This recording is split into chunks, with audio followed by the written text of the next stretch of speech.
Big stadiums deserve big attention.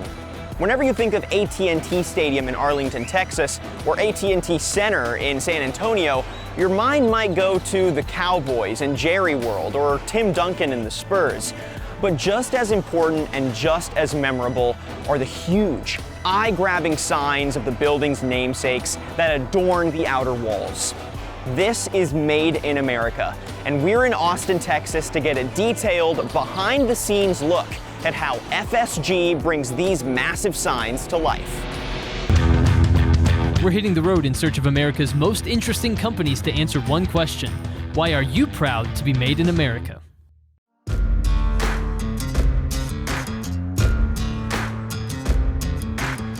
DJ, FSG has been the FSG we know today since about 2008. Give us a little context for how we've gotten the company to where we're at today. So in 2008, FSG was looking to expand out. FSG purchased a company called SignTech because in the construction business, you need signage, you need lights, you need things painted, things along those lines. So what is the market like for signage, big and small, here in the Austin, Texas area? It's fabulous. Yeah. I mean, if you look around, there's a construction crane on every single corner. There's building going on everywhere. There's expansion, there's growth. Just between the interior signage, the exterior signage, some of your ADA and your wayfinding, and then also there's retrofits of signs that were originally purchased with lamps. And now the entire industry has changed over to LED. Well, I wanted to pick your brain on that history a little bit. The industry has been around for a long time and has evolved generation after generation. What have been some of the biggest changes that have, changed the industry for the better? You used to see neon everywhere. Neon was really kind of a big deal that came out. When you could create it, you could bend it, you could make all kinds of different shapes.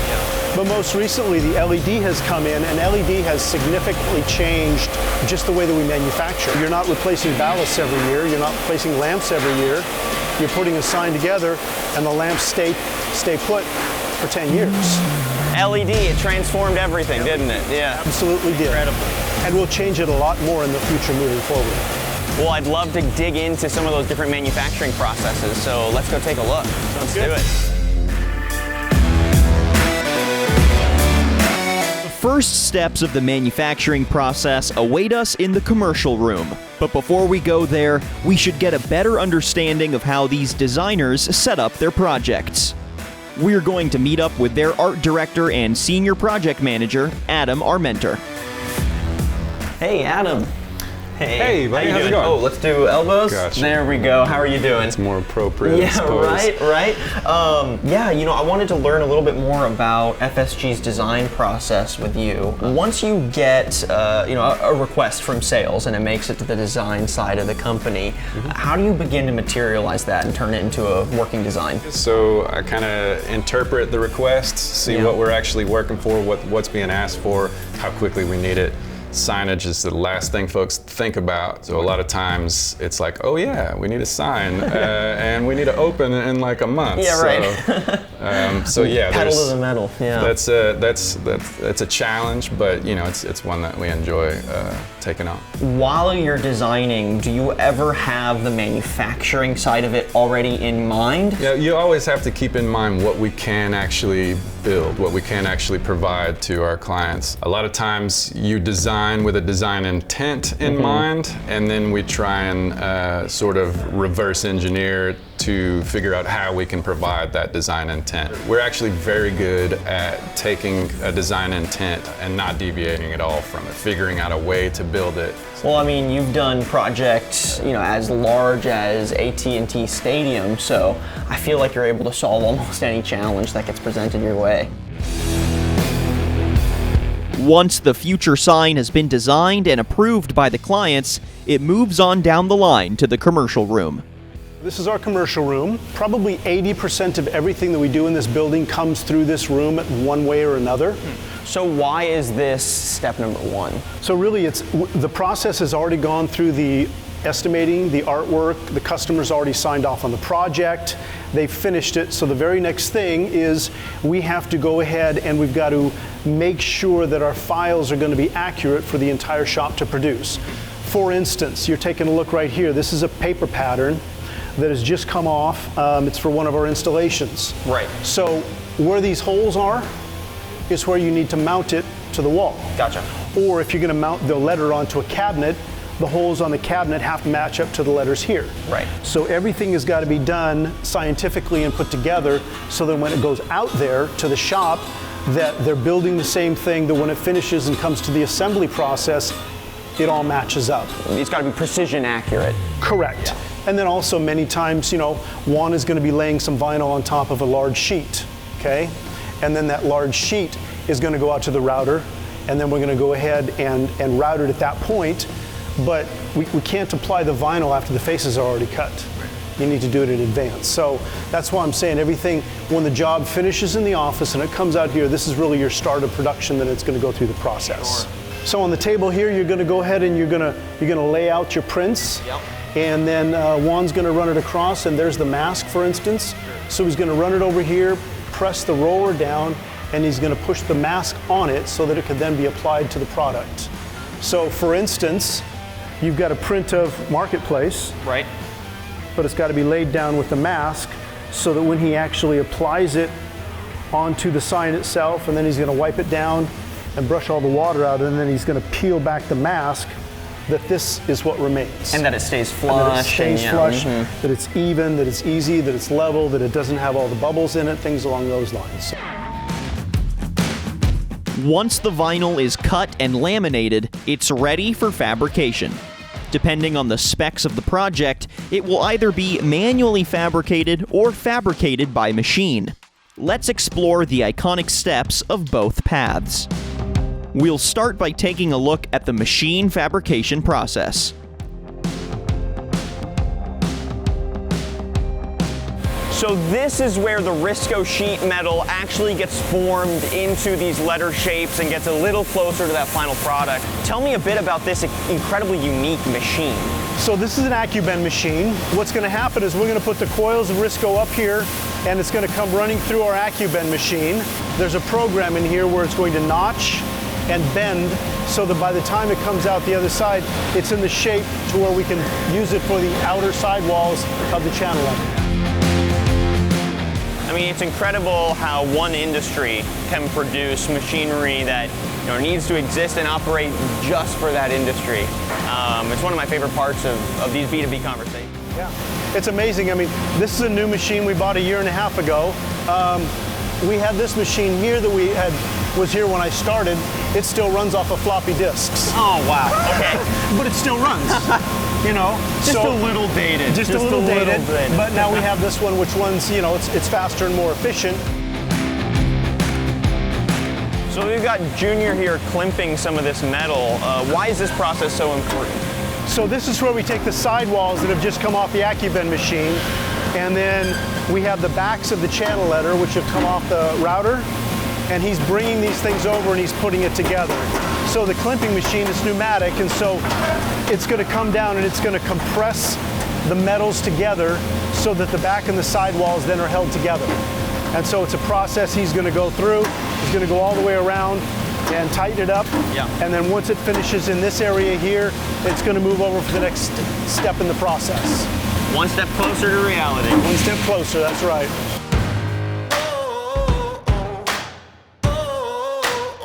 If the specs of the sign are too big, too weighty, or not compatible with the requirements of the AccuBend machine, the sign will get a more manual treatment, a throwback to the golden era of manufacturing.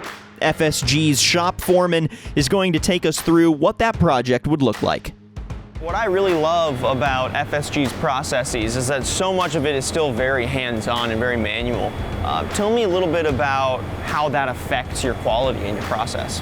We do start with a CNC that gives us the general shapes, but some shapes we don't have equipment that can actually manufacture, so we still do the hand shaping. It takes a little practice. Some guys are very good at it, but in the end, it gives you a real sense of accomplishment that you've actually handmade these products. Sure. And I mean, you've been in the industry 28 years, is that right? 28 years. So when did you finally reach your expertise level? How long did it take you? A few years in. Yeah. and I can hand manufacture. Yeah. Unfortunately, I don't like to. And, Yeah. and since I'm in charge, I get to pick what I do. Yeah, exactly right. So tell me a bit about what happens here with the fabrication process. This is it. They'll take these shapes. It's going to be a very large cabinet when it's done. This is about a quarter of it. We come up with a sidewall depth. As you notice, we still use it just in old school. We pick different sizes of pipes for the different radiuses, and then it takes a very good strong arm, Yes. and they hand shape this. All right. Ray is very talented at this, very fast. It's starting to get that curve. I love it. Do you find that this manual process is something that's unique to FSG in this industry? We pride ourselves on being a custom sign manufacturer. We don't do a whole lot of cookie cutter products, although we do have some national accounts that we repeat the same process over and over. What I pride ourselves in is the custom manufacturing. We rarely have anything that looks the same. Everything is mildly challenging. Keeps the job interesting and fresh. It's always something different. Give it a couple of days and man, we'll have something different. Exactly. Keeps you on your toes. Could you walk us through the bullet list of all the main key steps of the manufacturing process? Yes, I can. If you come over here with me to the CNC area, All right. 80% of our product comes through there, and typically once we've sold the product and it's been designed, this is where we start in the shop. Perfect. So this is one of the few machines that is actually fully automated in your process. Walk me through the important precision cutting that has to happen here. This starts in our technical department. They set up a PDF file, which then is sent to Dennis, which runs our commercial room. He operates both of these routers. They're a 6x12 cable. The precision of this equipment is within a couple of 100,000. Not saying we finished there, but that's kind of where we want to start. We try to keep both of this piece of equipment running 8 to 10 hours a day. Wow. And at that, we hope to stay profitable in the end. How often do these machines get upgraded or changed as an industry? Typically, every about 3 to 5 years, there'll be an upgrade, whether it be the vacuum system, the tooling. These particular machines here are a multicam, to where they can run several different types of tooling that the equipment will automatically pick the tool up, to where the operator doesn't have to really have much hands-on once he's set up for running. He typically runs it off a computer and checks it periodically just to make sure the equipment's operating properly. Love it. All of our manufacturing process doesn't require CNC. What we have here is a mechanical shear. This is from 1954, and it Still chugging. Still operates very nicely.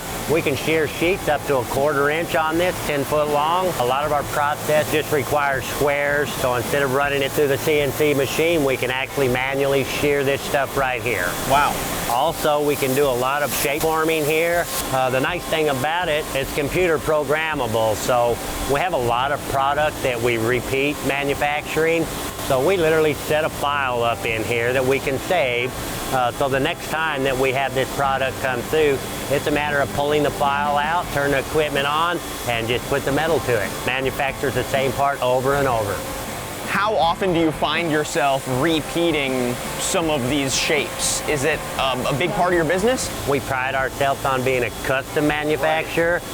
We don't typically do an enormous amount of repeat, but there is some national accounts that will do 100 locations a year, something to that nature. So it's nice to be able to repeat over and over and over without reinventing the wheel. Right, yeah, exactly. Coming up here, we have a 5-foot sheet roller. We're allowed to roll sheets into either radiuses. We've come across occasions where we have to make like eclipse, stuff to that nature. This is also a programmable piece of equipment. How often are these machines running every day? Very regular. It's typically about 3 times a week. Nice. We're going to come to one or the other, or potentially both, in some part of our manufacturing process. Yeah. Yeah, so they've got to be built to take all that strain. And I mean, that machine back there, you said, has been around since the 50s. Yes, very good. Some of this equipment I've had 15, 20 years. Yeah. Some of it's a little newer, but I kind of have to keep up with the industry. Absolutely. Well, I can't help but point out this giant frame here. What project is this for? This is for a brewery up at Texas Live, Revolver Brewing. Nice. Love their beers. This came off a piece of the equipment we were just discussing, the tube roller. Once we get it set up for the product, we can remanufacture each tube very similar. What were some of the unique challenges with molding and welding and putting this frame together? Yeah, it's access, getting access inside the tube so you can pull wiring, getting holes drilled in a proper location on a radius. Sometimes it's a little challenging. Yeah. We figured out a process. We've run patterns and stuff to that nature that'll help us stay precise in our manufacturing procedure. Well, I'm looking forward to the final product. Make sure to send me some pictures. I would love to. Yes. It's going to be beautiful. So here the product needs to get prepped and sanded before it gets painted. Tell me a bit about this side of the process. Well, this is the final process before we put the paint on it. Yeah. And get ready to send it out the door. This is where we have to have everything cleaned up. Any imperfections in our product, we want to sand out. We want to sand down the blisters. We want to take off the sharp edges. Some of it's just a matter of scuffing before the paint process. Some of it requires some in-depth prep. We want our product very clean as it heads out the door. Fortunately, we have gentlemen back here that do an excellent job for us. It doesn't seem 20th century, but there's not always equipment that can give you what a perfectionist can do. And you're a perfectionist. I like to try. There we go. I love it. And then we're off to the painting. And we're off to the paint. Let's enter the chamber. Once the product is prepped to the satisfaction, we move it off in here. This booth here is 20 foot by 12 foot by 16 foot tall.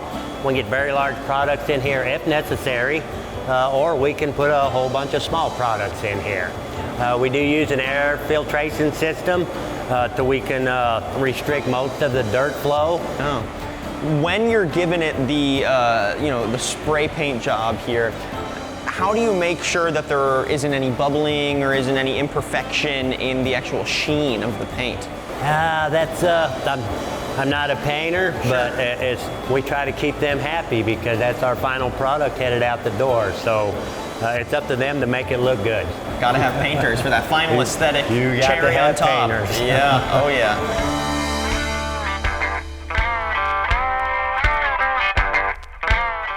When you're first starting these relationships with clients, how do you begin to foster that relationship from day one? We don't approach it as a transaction. It's much more of a relational approach that we have. Our preferred client is one that we can do business with over and over and over again. What's your strategy then for clients that maybe repeat? I have some clients who, whenever they're growing, whenever they're getting to a size where they need a company on the scale that we are, what they experience is some frustration with having to find a signed company in every single city that they're going into around the country and having to start at the very beginning every single Build time. a new relationship. Yeah. Mm-hmm. And once it gets to a certain amount for them, it's just too much work to try to do that themselves. And so where we can come in is cut through some of those hours of research and design that's already been done for the client and be able to go much quicker for them. Let's talk a little bit about the materials too. I mean, you've got everything from sheet metal to paints and dyes that you have to work with. Where do you get those materials from, and what's your logistics process for sourcing all of that? Being a Texas company, we want to have suppliers that are close to home for us. We prefer to stay with American-made products as much as we can. Sometimes we can't. Sometimes we have to use products from overseas. Usually that comes with a longer lead time. We may save on cost on some products, but in our experience, the time zone difference from companies that are overseas makes a big impact on how we're able to service our customers. We prefer to stay local, stay regional, stay national as much as we can with our materials and with our suppliers. Yeah. We're pretty close to some final projects here. What were some of the unique steps you had to take for these clients and some specific needs that you had to meet to make these a reality? Really depends on what the customer wants and what they're allowed to have based on the coding for the city municipality, as well as for whatever center they might be going in. The landlord might have some specifics of what is allowable. You know, certain landlords will only allow a certain color of raceway, has to match the wall, those kinds of things. Yeah. Because many of these centers, they have restrictions on colors, things along those lines. So in this case, you know, we've manufactured the channel letters on the AccuBend, clamped them together. We've got the trim cap on the face. They're mounted onto a raceway. All the wiring is in the raceway in the back. And then these sets, the crane truck is just going to pick these up and mount them on the wall and install them.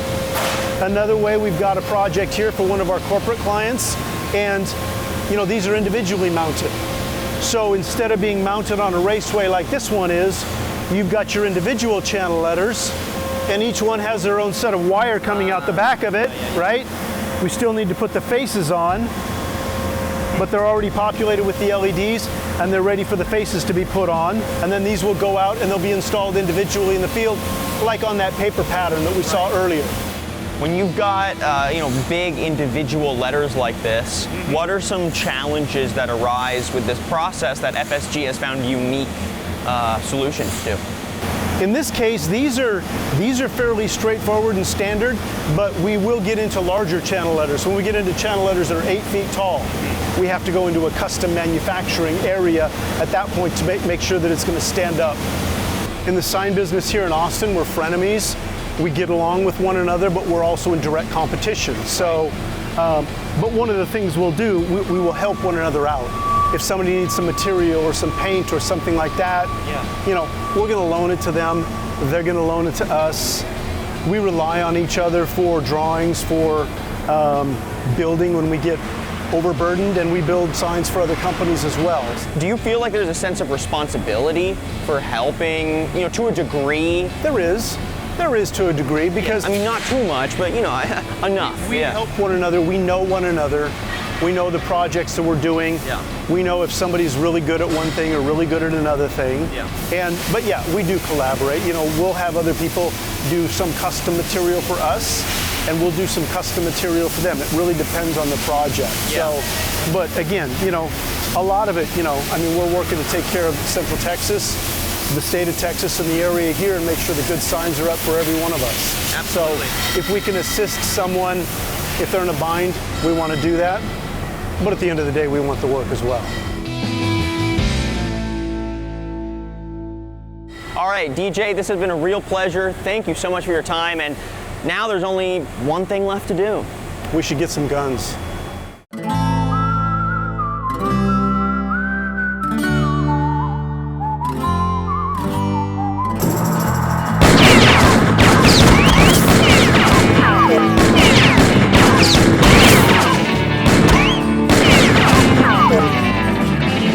Thank goodness we're in an open carry state, but probably not going to be able to take this home.